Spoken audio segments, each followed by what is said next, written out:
وَلَقَدْ يَسَّرْنَا الْقُرْآنَ لِلذِّكْرِ فَهَلْ مِن مُّدَّكِرٍ یا ایہا الذین آمنوا خذوا حذرکم فانفروا ثبات او انفروا جمیعا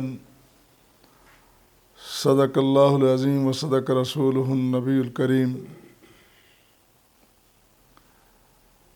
اللہ کی حمد و ثنا جتنی بھی کی جائے کم ہے، اس کے انعامات احسانات ہماری شمار سے بھی باہر ہیں۔ پیغمبر آخر الزمان رحمت کائنات صلی اللہ علیہ وسلم پر درود و سلام بے شمار کہ آپ کی پیروی میں، آپ کی اتباع میں، فرمانبرداری میں دنیا میں بھی کامیابی اور آخرت میں بھی، اور یہی ہمارا مقصد ہے۔ اسی لیے ہم قرآن کا مطالعہ کر رہے ہیں، قرآن سے رہنمائی لینے کی کوشش کرتے ہیں۔ اللہ تیرا سچا اور پاک کلام جسے تو نے اپنے پیغمبر کریم پر نازل فرمایا اور ساری کائنات کی رہنمائی بنا کر ہماری استدعا، ہماری التماس اور ہماری درخواست ہے کہ ہمیں قرآن کی سمجھ، فہم اور اس پر عمل کی توفیق عطا فرما۔ آج ہمارے سامنے سورہ نساء کی آیت مبارکہ نمبر 71 ہے اور 71 سے 76 تک آیات کی روشنی میں تھوڑی سی گفتگو پیش خدمت ہوگی۔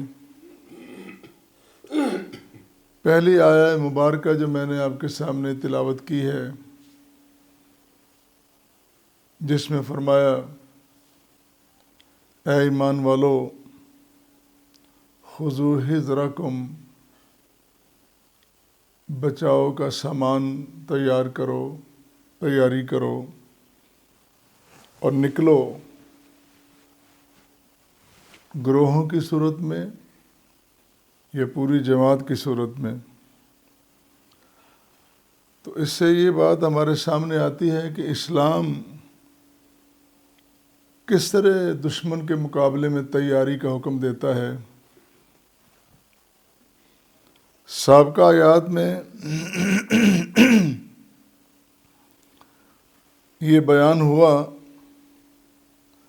کہ بہترین صحبت اور سنگت کون سی ہے، تو فرمایا بہترین سنگت وہ ہے انعم اللہ علیہم، جن پر اللہ نے انعام کیا، اور وہ ہے من النبیین والصدیقین والشہداء والصالحین وحسن اولئک رفیقا، نبیوں کی، صدیقوں کی، شہداء کی، صالحین کی صحبت، اور اس سے بڑھ کر کوئی صحبت نہیں ہو سکتی۔ اور پھر عرض کیا گیا کہ کس طرح صحابہ کرام رضوان اللہ علیہم اجمعین میں تڑپ تھی،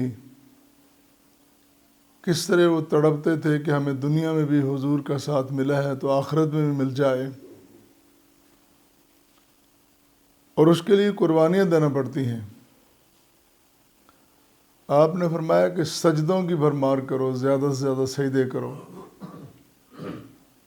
اور پھر راہ خدا میں خرچ کرنا، ایثار کرنا، قربان کرنا، یہ اسی کا ایک حصہ ہے کہ اللہ کے لیے میدان جنگ میں نکلنا، مشکلات کا مقابلہ کرنا، یہ اسی کا ایک حصہ ہے۔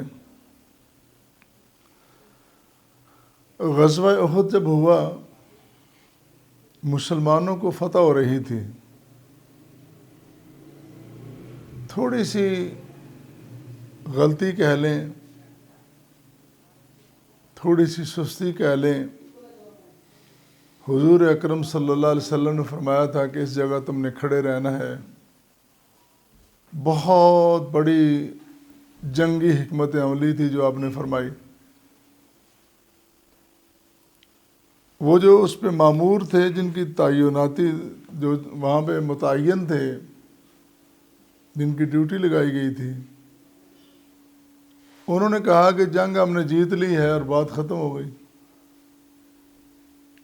تو وہ بھی اپنی جگہ چھوڑ کر غنیمتوں کے پیچھے دوڑے. تو کس طرح اللہ نے وہ فتح شکست میں تبدیل کر دی، اور پھر کتنا نقصان ہوا. نبی کریم صلی اللہ علیہ وسلم کا زخمی ہونا، کبار صحابہ کا وہاں پہ شہید ہو جانا، اتنا نقصان ہو جانا،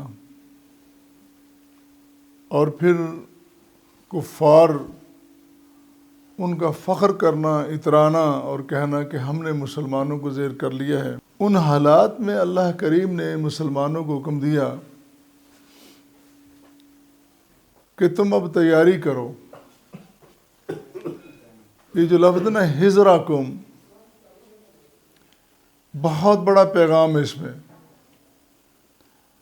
قرآن کی جاذبیت، قرآن کی جامعیت اور قرآن کی وسعت مفہوم اتنی زیادہ ہے کہ اس وقت ایک بولا گیا لفظ حذرکم آج تک ہمارے سارے سوالات کا جواب دے رہا ہے. مثال کے طور پر دنیا یہ کہتی ہے کہ مسلمان تشدد پر یقین رکھتا ہے، لڑائی پر، قتال پر، جہاد پر ہر وقت لڑنے کے لیے تیار رہتا ہے. نہیں، یہ بات نہیں ہے.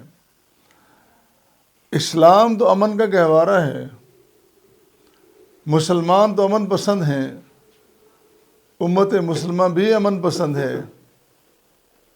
تو حذر کہا گیا بچاؤ کرنے کو، دفاع کرنے کو.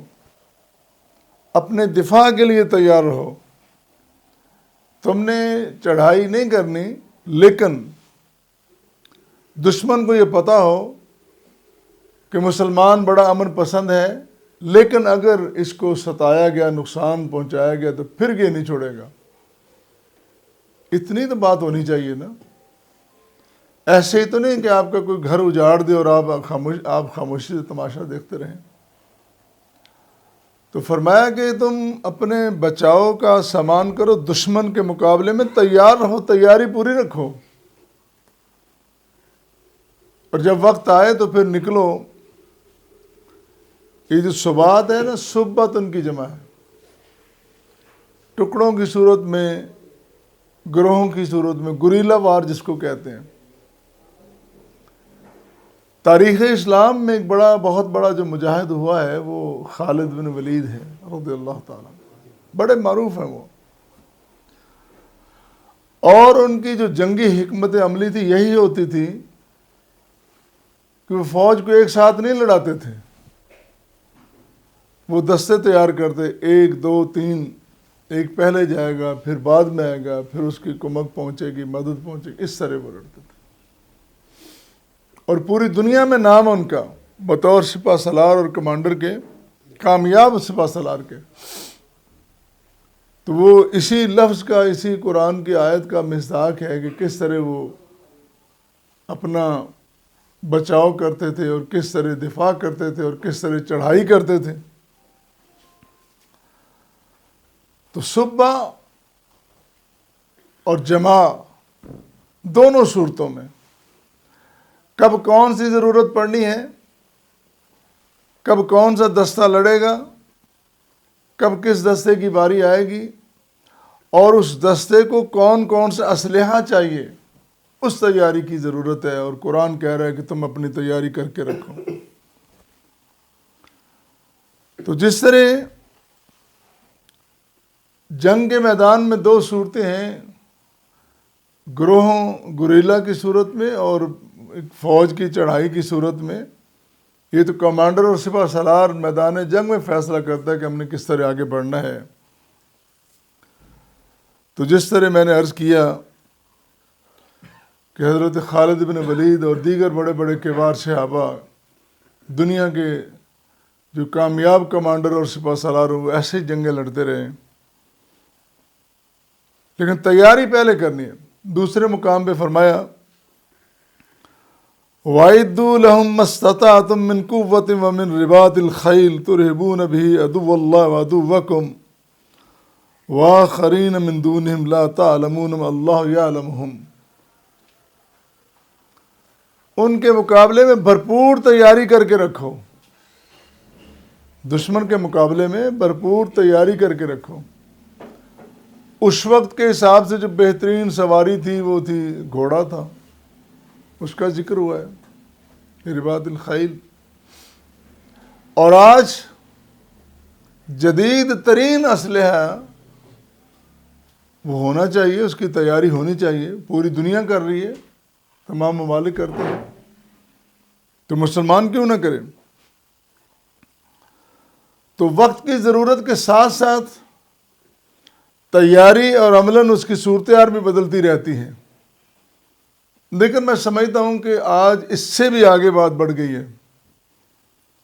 آج صرف تیر و تفنگ کی، آج صرف شمشیر و سنا کی، آج صرف تیر کی، تلوار کی ضرورت نہیں رہی، بلکہ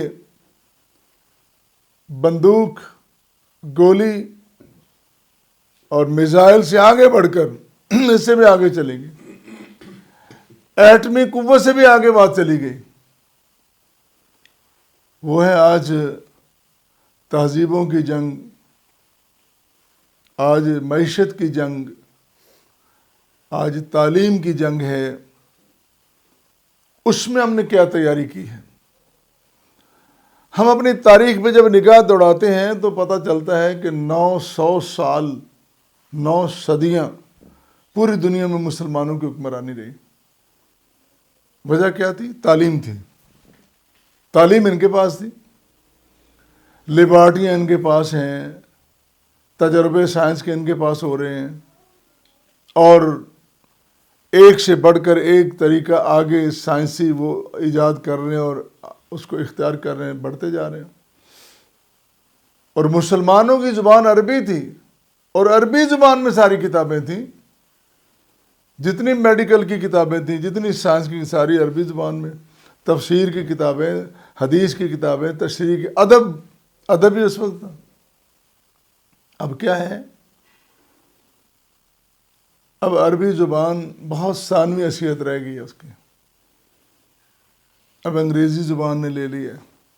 حالانکہ جب مسلمانوں سے علم منتقل ہوا تھا غیر مسلم کی طرف تو لاطینی زبان میں پہلا ترجمہ ہوا تھا، لیٹن لینگویج میں، پھر لاطینی سے انگریزی، پھر آگے مختلف زبانیں بڑھتی چلی گئیں۔ ہم پیچھے تاریکیوں میں اور غاروں میں چلے گئے اور وہ روشنیوں میں چلے گئے۔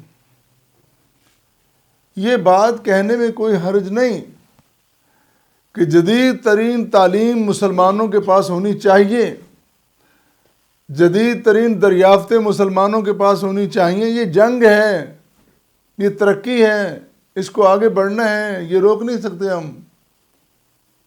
جب ہم رک گئے تو جس طرح چلتا پانی رک جاتا ہے نا، وہ زنگ آلود ہو جاتا ہے، اسی طرح جو چلتا ہوا ذہن ہے وہ رک جائے، وہ بھی زنگ آلود ہو جاتا ہے۔ ہم نے تمام تر وہ ترقی کی منزلیں جو تھی اور راستے تھے وہ ہم نے منجمد کر کے رکھ دیے، اور بیٹھ کے گھروں میں وہ ہمیں اس کی طرح آگے بڑھنا ہوگا۔ آج ہمارے ہاں تعلیمی نقشہ لارڈ میکالے کا، معاشی نظام ہمارا کارل مارکس کا، سیاست ہماری وہ میکاولی کی یا مکیاولی جو اس کا نام ہے، اور نفسیات، فلسفی سیگمنٹ فرائیڈ کی۔ ہمارا تو اپنا کچھ نہیں ہے۔ یہ سارے جتنے تھے یہ سارے خوشہ چینی کر رہے تھے اسلام کی چوکھٹ پر، مسلمانوں کی چوکھٹ پر۔ یہ بڑے بڑے دانشور کب بن گئے؟ جب ہم نے خاموشی اختیار کی، ہم سمٹنا شروع ہو گئے، ہم سہم گئے، ہمیں نکلنا ہوگا۔ آج بھی ہم قرآن اس کو آگے لے کے آئیں، اس کی روشنی میں دیکھیں قرآن کون کون سی جہتیں اختیار کرنے کو کہتا ہے، قرآن آگے بڑھنے کو کہتا ہے۔ قرآن کے بارے میں جس نے کہا ہے نا کہ ایک مفکر، اسلامی مفکر، وہ کہتا ہے کہ وما خلقت الجن والانس الا لیعبدون، کہ میں نے انسان اور جن کو اس لیے پیدا کیا ہے کہ وہ میری بندگی کریں۔ ترجمہ یہی ہے۔ وہ مفکر کہتا ہے کہ اگر انسان کو بندگی پہ بٹھا دیا جائے، اللہ اللہ پہ بٹھائے، تو تسخیر کائنات کون کرے گا؟ یہ ترجمہ غلط ہے۔ اس نے ترجمے کو غلط کہہ دیا، اپنی سوچ کو اس نے آگے نہیں بڑھنے دیا۔ اور میرے بھائی، یہی ترجمہ رسول پاک صلی اللہ علیہ وسلم نے کیا، اور اس ترجمے کے ساتھ آپ نے نمازیں پڑھی، روزے رکھے، زکوٰۃ دی، صدقہ خیرات کیا، شادیاں کی، اولادیں ہوئیں، آپ نے مسند تدریس بچائی، آپ نے انصاف کیا، عدل کیا، آپ نے میدان جنگ میں سب سے آگے بڑھ کر جنگیں لڑی ہیں، اور 10 سال میں 83-84 جنگیں لڑنا، اور پھر اس میں نقصان بھی کوئی نہیں۔ 300 کے قریب بندے ہوں گے جو شہید ہوئے ہوں گے، مسلمانوں کا صرف اتنا نقصان، اور اتنی بڑی کامیابیاں۔ یہی تسخیر کائنات ہے۔ پھر آپ نے دنیا کے بادشاہوں کو دعوت اسلام دی۔ یہ نہیں کہ دعوت صرف مسجد میں بیٹھ کر یہیں پہ بیٹھے رہو، نہیں، آگے بڑھو۔